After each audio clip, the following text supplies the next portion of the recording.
Yeah, no sunglasses today. Maybe I'll get used to this. Sorry about the AC sound. It is exactly 1 million degrees in this room. But I got this idea because of a semi recent conversation that I had with somebody, and I'll get to that in a minute. But it was something that kind of disturbed me, really. And I thought about making a video about this, like your inspirations. I mean, one thing that I love asking artists is who lights them up creatively, who turns them on, who makes them want to run back to the studio and create something. And honestly, it kind of saddens, disturbs, surprises me all at the same time how many people freeze when I say that. Not because they don't know the answer, because they never thought about it. I don't understand that. I've always found that more than a little disturbing because inspiration has been such an important part of my creative life. I mean, I cannot imagine even just my normal life without it. I mean, I can answer that question instantly because I've carried those influences with me for years.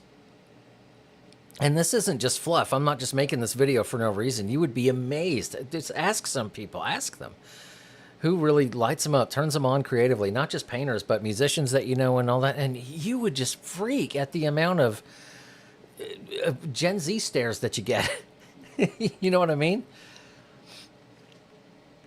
As a painter, I mean, artists like Goya, Bashinsky, H.R. Geiger, Francis Bacon, Francisco Goya being a big one, but Gisela Bashinsky, Geiger, Salvador Dali, Francis Bacon, my grandmother. They've left fingerprints on not just my art, but what's up with this hair? Not just with my art, but how I see the world. I mean, as a musician, I feel the same way about Zeppelin. As a drummer, I feel the same way about Buddy Rich, Steve Smith, even classical artists like Mozart, Beethoven, freaking Paganini is amazing.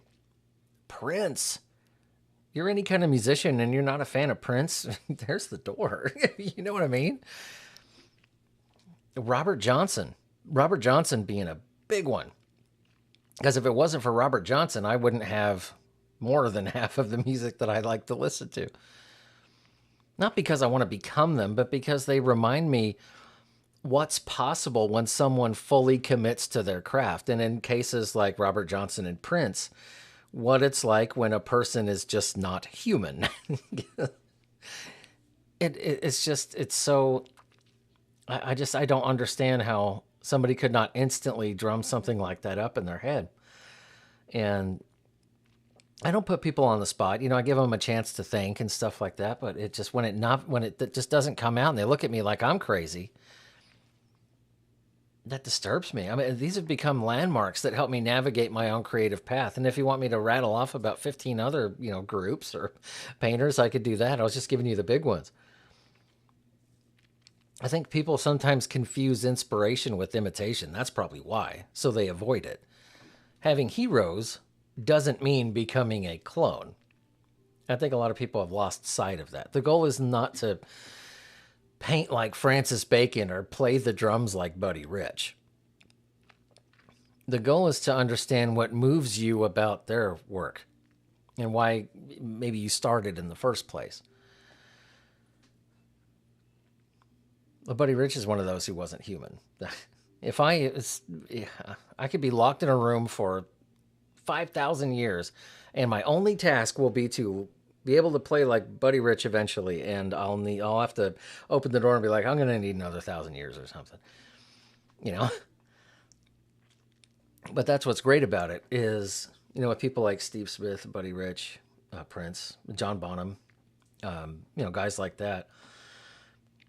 The summit is so high, and you'll never reach it, which is great. That really just depresses some people, but with me, it's very enlightening and it's very motivating because that means I can just keep climbing. There's always more to go. And even John Bonham had people he looked up to. You dig? I mean, once you understand that, you could bring those lessons into your own voice. A great artist, I think, expands your sense of what can be done. They show you possibilities you didn't even know existed. So when, I come across an artist or a musician or, whatever, and they can't almost instantly tell me who their inspirations are, that is, it's just profoundly disturbing.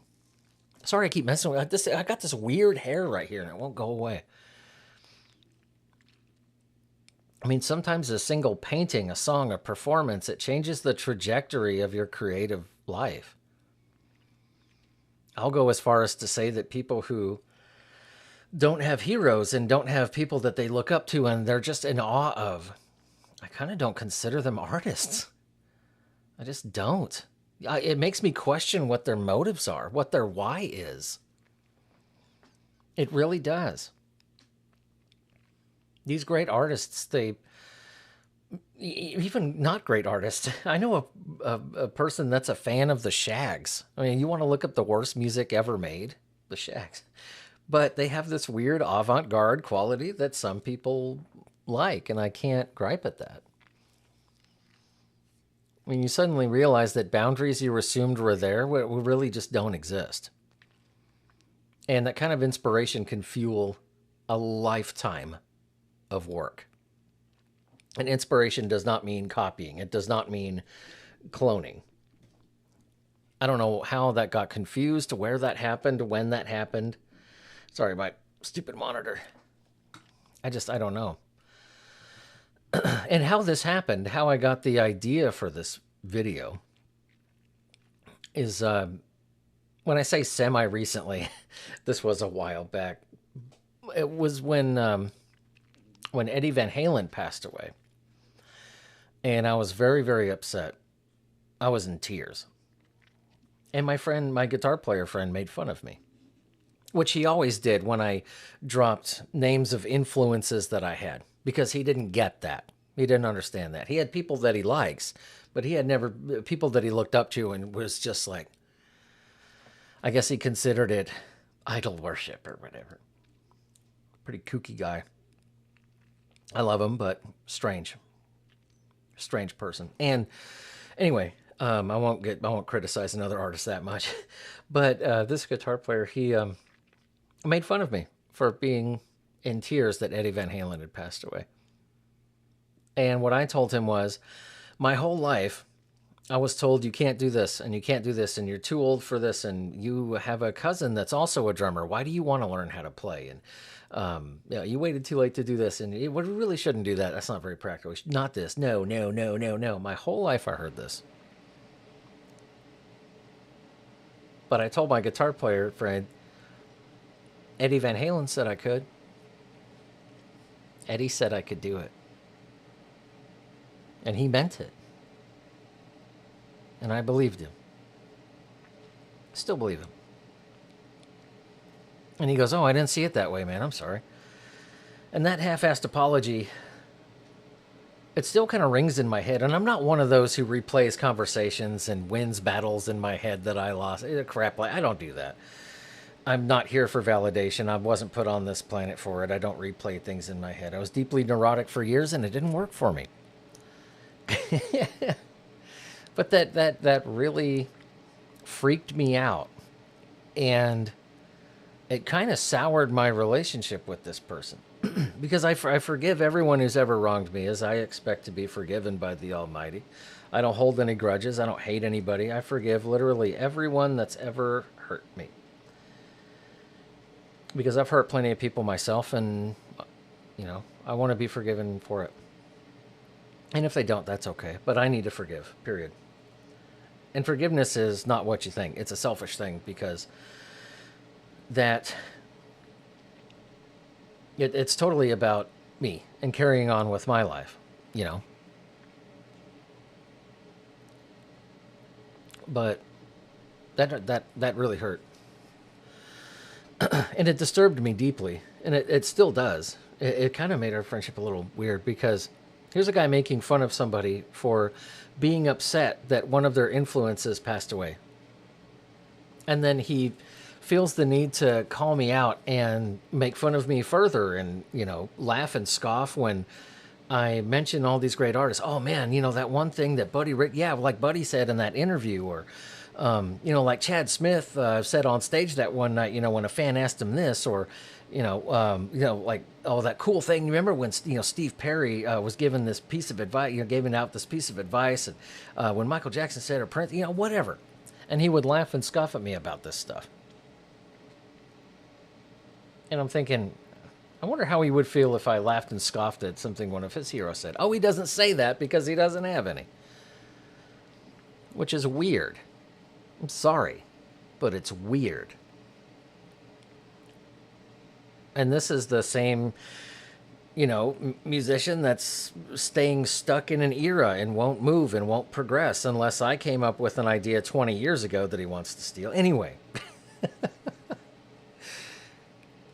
But yeah, this is a real person. Amazingly. I mean, creative work can be incredibly confusing sometimes. And I think that scares... I hate to sound bitter. God, that's the only word for it, really. I think that scares witless people. You can lose direction, confidence, momentum. And I'm not making fun. I was witless for the longest time. Like I said, I was deeply neurotic for years. But there comes a point where you either grow up or shut up. A true north gives you something to orient yourself toward. It's not a destination, but it's a reminder of the values and qualities that matter to you. And it keeps you moving when motivation disappears, because it often will. Motivation is a very fleeting thing, kids. I mean, can someone make art without heroes or influences? Absolutely. Absolutely. But I think there's a difference between creating and being deeply connected to a creative tradition or vibe. Without influences, some artists risk becoming creatively isolated. And I think that's a major problem that not only my guitar player friend, but a lot of artists sadly are stuck in that. They think I'm weird because I am deeply moved and inspired by these people's work, and I talk about them, and even if it is ad nauseum sometimes. How am I weird? Well, maybe I am. In that case, I'm very proud to be weird. And if you don't have any influences as an artist, you really need to get yourself some. Because you're polishing the brass on the Titanic. It's going down, boy. If you don't have influences, if you don't have a true north, I'm not saying copy somebody's style, but if you don't have that summit where you're just like, dude, then what you're building ain't gonna last. It's not. Like I said, it keeps you moving when motivation disappears. Without influences, you do risk becoming creatively isolated. Some people, that might not be a bad thing. But man, it gets really lonely up there. I can relate. You could end up reinventing wheels that other people have already built. Having artistic heroes, it gives you a conversation that stretches across generations. That's a Billyism. You can keep that. Every artist inherits something, I think, from the people who came before them. Except Robert Johnson, because he came up with everything. But whether they realize it or not, they're standing on foundation someone else helped build. I mean, that's just all there is to it. Unless, I do know some artists out there who don't realize that, and, they don't believe that you could pull up some old video from the 30s and 40s and be like, see, there's always somebody where you can be like, you totally ripped them off, even though you had, no prior knowledge of it. You got to stay true to yourself, yeah, but everything came from something. Art is one of the longest and I think most productive conversations in human history. It started in prehistory and it's still going. Each generation contributes something and passes it forward. And if I'm weird for honoring some of the people who had the best parts of that conversation, so be it. Every artist inherits something from the people who came before them, whether they realize it or not. They are. They're standing on foundation someone else helped build. That's not a bad thing. Understanding your influences, it helps you understand where you fit within that large conversation and where your voice is going to sit. I mean, what inspires you? I think every artist should spend time figuring out what truly moves them. Because if that's not at least some part of your why, I'm telling you, man, your art's not going to last. You need to think about what you're not supposed to like, not what social media says is important, what genuinely makes you feel alive creatively. The answers often reveal more about who you are than your artwork does. I hate two things. And when I say them, they're actually true, but I sound like those guys. When I say I'm jazz trained, every drummer likes to say they're jazz trained. I actually am. And I hate saying that because I sound like every other drummer who just likes to throw that around. And I listen to everything. Another thing I hate saying, because everybody likes to say that. Oh, I listen to everything. Yeah? Put on some Bach and tell me if you don't start getting bored to tears. Usually it's the people who say, I listen to everything. And you look at, their music collection and it's Tech 9, Triple X Extension, all this crap. You know what I mean? Maybe a little Lady Gaga in there or whatever, but come on, man. I don't care what you play. If you like heavy metal, if you like pop or whatever. Dude, have you heard Johnny Cash? Have you heard George Jones? And I'm not a country guy. Have you heard Run DMC? Have you heard Paganini? That guy was such a wicked freaking violin player. People didn't even think he was human. I'm serious. And this guy was classical era. I mean, to everything else. Have you heard of the Shags? A lot of people make fun of him. I don't personally like him. I'd rather listen to the Talking Heads if I want some avant-garde, But they inspired Kurt Cobain. By the way, have you listened to Kurt Cobain? You know what I mean? Everybody had a very meaningful part of this conversation. From Bjork to David Byrne. To Aaron Tippin to the Shags to the freaking Monkees. You know what I mean? Listen to everything. Because a drummer, especially a working drummer like myself, has to be able to play any style, to play anything on the spot. So I have to study everything. I was playing Ellie Goulding the other night. Am I a fan of Ellie Goulding? Kind of. But sometimes I'll get laughed at by my family members because I walk in and I'm playing something by Taylor Swift. I have to know this stuff. Do I like it? No. But if I want to get hired and get work, then I need to know this stuff. I got to play everything from the Temptations to freaking, Madonna. What I'm saying is, the artists who inspire you today might not be the same ones who inspire you 10 years from now. But there's always going to be one or two handful that are your true north, and that will never change. As you grow, your influences do grow with you. New heroes appear while old ones reveal deeper layers. I'll just say it that way. That's why your true north stays the same. Your true north can evolve without disappearing. The important thing is remaining curious enough to keep discovering. And curiosity, I think, is another one of those things that scares the hell out of people. Because they think, oh, I'm going to get too experimental. I'm going to drift too far away from what I like to do, all that stuff. Why is that scary? If you're a heavy metal guy and you listen to some cool thing that, a big band or Frank Sinatra did, release a side project. It's not going to change your whole style for the rest of your life. What are you afraid of? I think it is healthy. Sorry, friend, that I talked about earlier. But I think it is healthy to admire great artists. And if you don't feel a connection with them as an artist, I think you're weird. I don't think it's healthy to worship them. It's not. You can go too far, but your heroes should inspire you, not intimidate you. The point isn't to spend your life living in their shadow. The point is to take what they taught you and build something uniquely yours.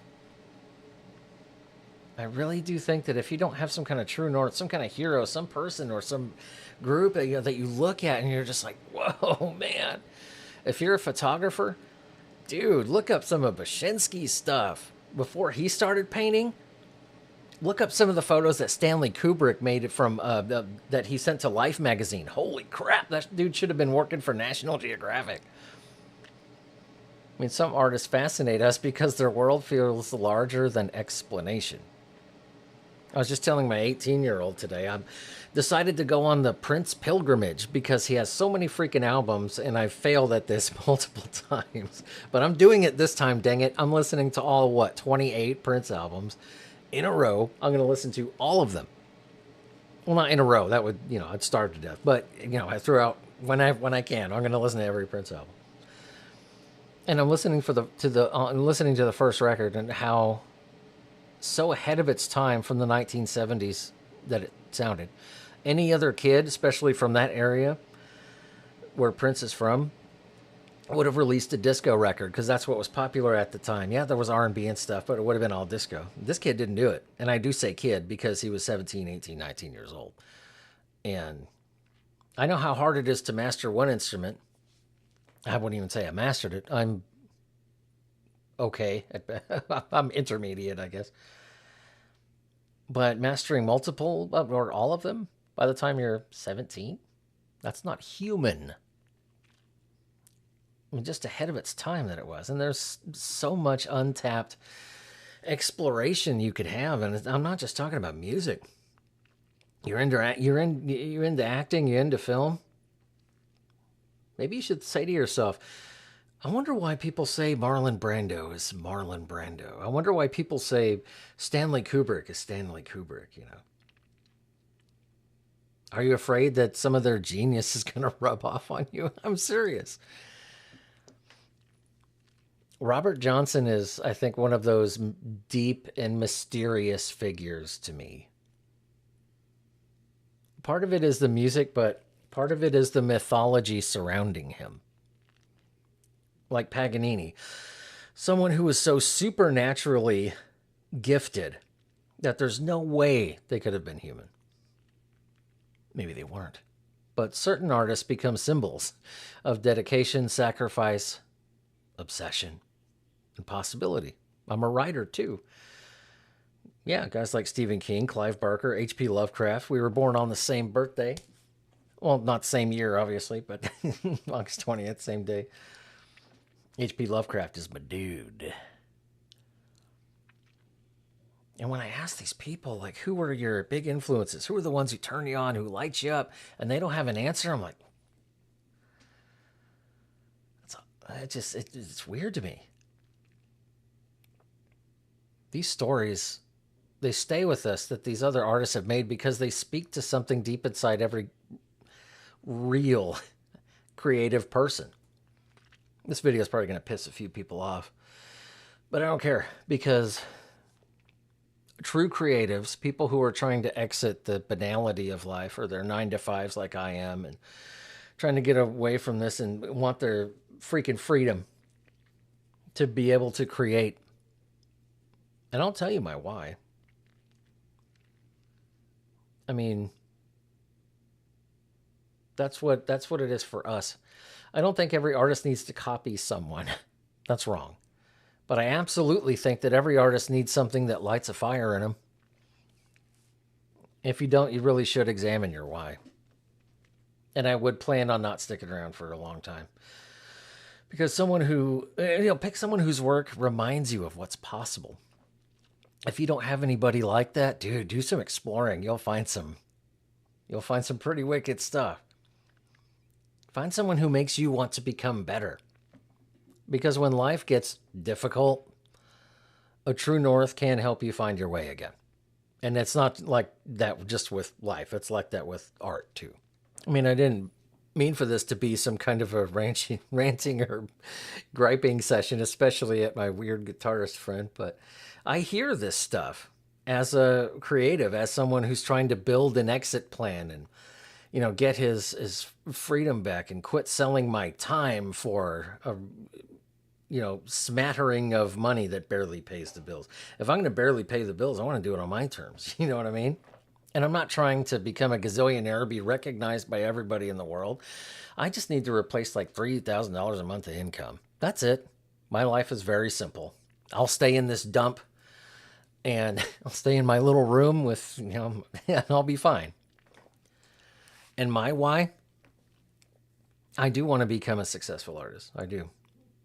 Not for the adoration or the recognition or the praise or anything. I don't care about that. I do not care. I want to be a successful artist because I want to bless others more and more often. Quite a while ago, I learned the value of charity. I mean, real charity. I'm not talking about these big, huge companies where the federal government says, oh, you could pocket 60% of it. No, not that. I'm talking about real people struggling on the street, on the Facebook groups, people who are asking, I don't know how I'm going to pay my light bill, town, city I live in. Could you help me out? Those people, the folks who you could just tell are having to put stuff back at the grocery store because they can't afford everything. Those folks. Not these freaking companies. And I hate to dog charity so much like that, but these CEOs making $3, $4, $5, $6, $7, $8, $9, $10 million a year. Why wasn't $2 million enough? Why wasn't $1 million enough? You got to think about stuff like that. And I won't say specific charities, but I've worked for a couple. And, if someone came to said charity CEO and said, hey, we're doing pretty good this year. I think we could up your salary to $9 million. They wouldn't bat an eye. Why wasn't $1 million enough? Why wasn't $2 million enough? I'm sure they got a lot on their shoulders and a lot to do. But I'm talking real charity, the people out there in your neighborhood, in your street. If you want to do something abroad, go to your local church, see what's your mission group doing?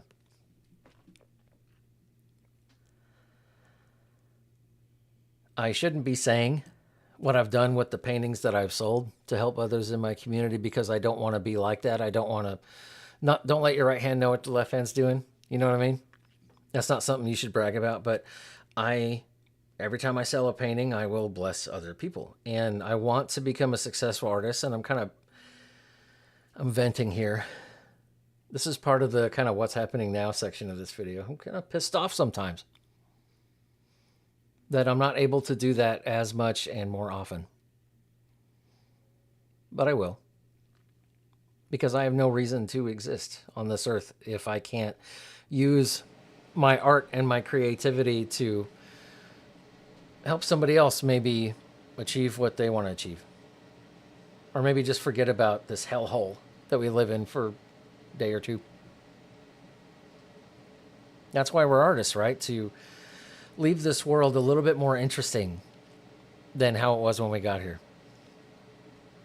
But that's all I got.